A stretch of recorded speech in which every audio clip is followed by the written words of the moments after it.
For Civilization 5, one of our major goals was to create a really beautiful, inviting, and organic world because we wanted players to feel like, as they were creating the history of this world, they had a world that they were invested in. This is the Americas tile set you're seeing here. We have ones for Europe, Africa, and Asia as well. And the reason to have 4 different continent types is that as players are exploring the world, each new geographic region they come to has its own unique look. Again, this is about creating a plausible world for players to explore. And one of the reasons we're able to get this really great organic looking terrain was one of the gameplay innovations in Civilization 5, and that was the switch from square tiles to hexagons. Hexagons are cool because they give us a lot of really great gameplay mechanics, especially in terms of movement. Movement over long distance equalizes a lot better with hexagons than it does with squares. With squares, there are always cheats on the corners. These also reduce some of the ambiguity in the terrain. For example, you can have some weird artifacts when square tiles meet at corners, and you don't get that with hexagons. We know that players want a lot of information when they're playing a game of Civilization. Information about what they're seeing on the screen, the units they're controlling, things like that. And Civilization Revolution, which was our Civilization experience for the consoles, taught us a lot about how to present this complex information to players, but do it in a way that they could control it with a gamepad. We used those design lessons in Civilization 5 to push the user interface out to the margins of the screen and keep players invested in the world. For example, we do things with unit functions so that functions that players typically need, like move and attack, are always visible, and secondary functions like delete the unit are behind the fold. Not only does this clean up some of the clutter, but it keeps people from accidentally deleting their units. For this demo, we're going to be playing as the Roman Empire. We've been playing for a little while and our civilization has expanded quite a bit. We have a few cities at this point. We have some tile improvements, such as this plantation for silks, as well as farms for growth, camps for furs. We've even got a mine for gems. But we're really interested in the city screen for Rome, so let's go into the city of Rome real quick. This is the city screen for Civilization 5. On the upper left, you can see your population and your next growth, as well as how much research, gold, and culture your city is producing.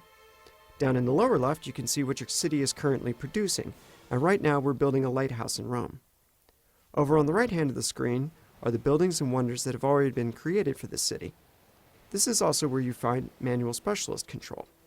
We found that Civilization players often choose to have their cities specialize in something, such as culture, or science, or production. And if you want to set a specialization here, the game will find the optimal set of tiles to work with your workers so that you're getting the most of that stuff from this city. But if you're the kind of player who prefers to set which tile your workers are working on, you have that ability as well. Again, this is about using the user interface to streamline aspects of the game, but still give players the ability to manage some of the fine details. As with previous Civilization games, culture will continue to expand the borders of your civilization, but now you'll do it one tile at a time towards resources that are important for your current focus. You can also use gold to accelerate this process. We're going to buy 2 tiles here, and when we return to the map, you can see that these have been added to our empire.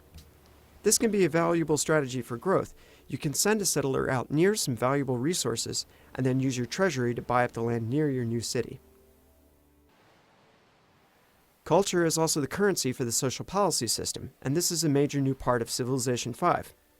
Social policies improve specific aspects of your civilization. For instance, here we have the aristocracy social policy, and that improves our ability to create wonders. These social policies are also keyed into the cultural victory of the game. If you complete 5 of these social policy trees, you unlock the Utopia Project, which is a world wonder. And if you're the first civilization to complete this wonder, you'll have won a cultural victory. Let's look a little bit at diplomacy in Civilization 5, and we'll do this by sending a musketman to the south to meet a new civilization. The leaders in Civilization 5 are these fully realized characters in an environment speaking to you in their native language, and we wanted you to feel like you were interacting with a worthy adversary and somebody who was taking you seriously as a major leader of the world.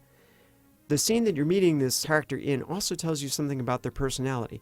Here we're meeting Napoleon on the battlefield, but you might also meet Washington in his study or Gandhi by the side of the ocean. The leaders don't just look cool in these diplomatic scenes. We've made changes to the artificial intelligence so that the leaders play a lot more like an experienced Civilization player does. Each civilization has a flavor, or things that it does particularly well, and each leader has a preferred path to victory. So Napoleon, for instance, might try to build a huge land army and take over the world that way. But the AI is clever enough that if you're thwarting it, for example, you're the better general and you keep beating Napoleon on the battlefield, it'll try to find a new way to win the game. For example, Napoleon might try to pour his civilization's energy into unlocking the glories of France instead. City-states are another new addition for Civilization V. These are small, single-city civilizations that aren't out to win the game, so they give you a chance to have some peaceful diplomatic action with somebody who isn't going to be your competitor at the end of the game. Befriending a civilization can have some powerful advantages as well, too. Let's go ahead and meet Geneva. We see they're a cultured city-state, and they have an irrational personality, so they're always going to be presenting us with interesting challenges. We're interested in earning their friendship, so we're going to go ahead and give them a gift of gold. Now, when we return to the main screen, you'll see we get a notification that says we're friends with them.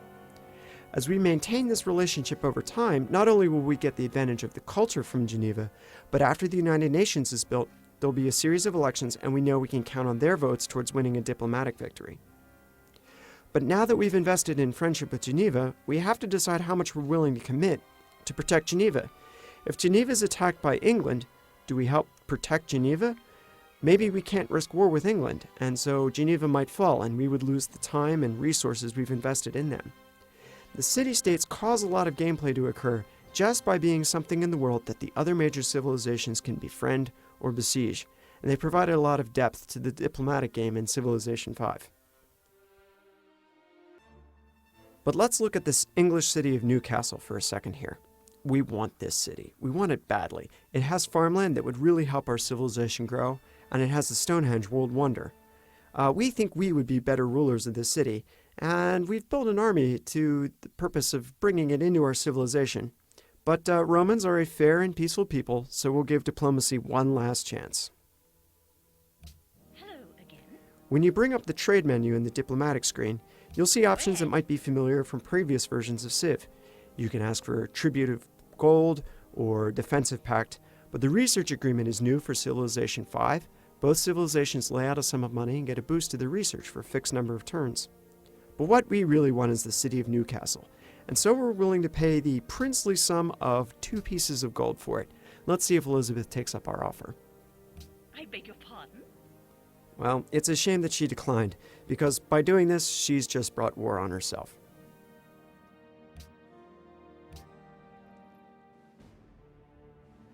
We shall never surrender. Combat is an area of the game that's seen a significant change in Civilization V. We're bringing real tactical combat to Civilization with the introduction of 1 unit per tile. In previous versions of Civilization, you could put any number of military units into any tile on the board, and you could sort of ship these at an enemy city, and this was what our fans affectionately referred to as the Stack of Doom. Now you'll need to think very carefully about what units you're building and how you're deploying them in the environment. For example, here we have a rifleman facing off against Elizabeth's riflemen, but we're attacking across a river against troops on higher ground supported by their friends, and we would really take it badly if we attack now. What we can do is soften up that unit a bit by firing on it with a ranged unit. Ranged units are another important part of the strategy in Civilization V. Ranged units can attack over frontline units and sort of prepare them for an attack. Since we've done that with our cannon, we can move into attack.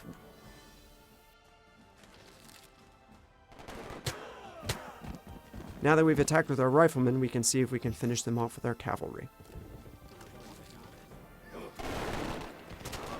Elizabeth used 1 rifleman on a good, solid piece of terrain and held off against almost 3 separate attacks, badly mauling 2 of our units in the process. In Civilization V, you can hold key points in the terrain, like a mountain pass, and use these units to hold off against a civilization with better production capability, and it feels pretty awesome when you do that.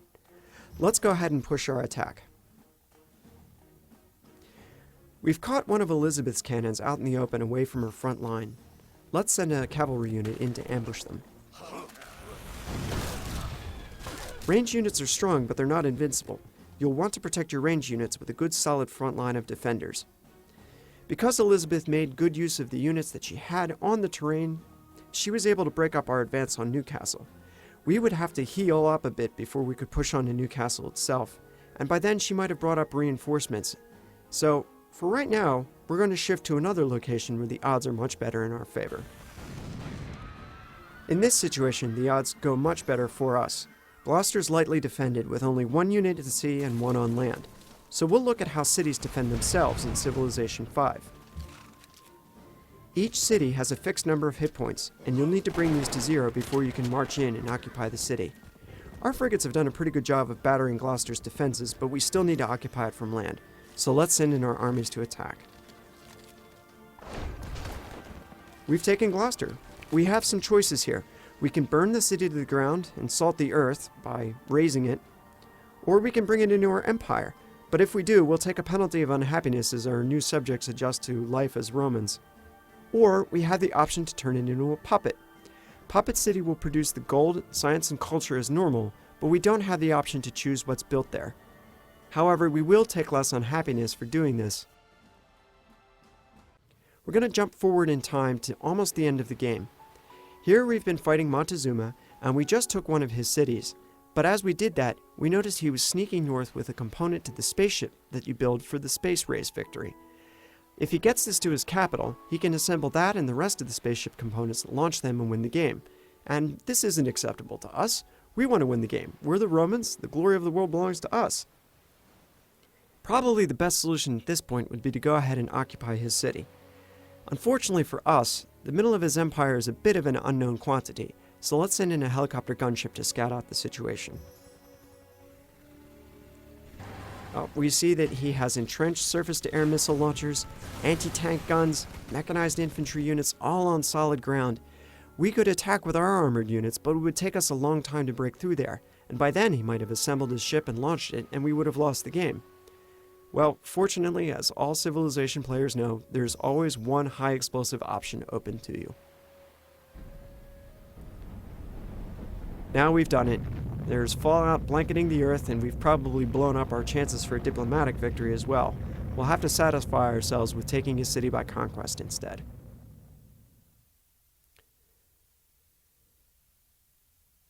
Now we've taken Montezuma's capital. We've taken our first capital in the game. If we take all of the enemy capitals, we'll have won a conquest victory.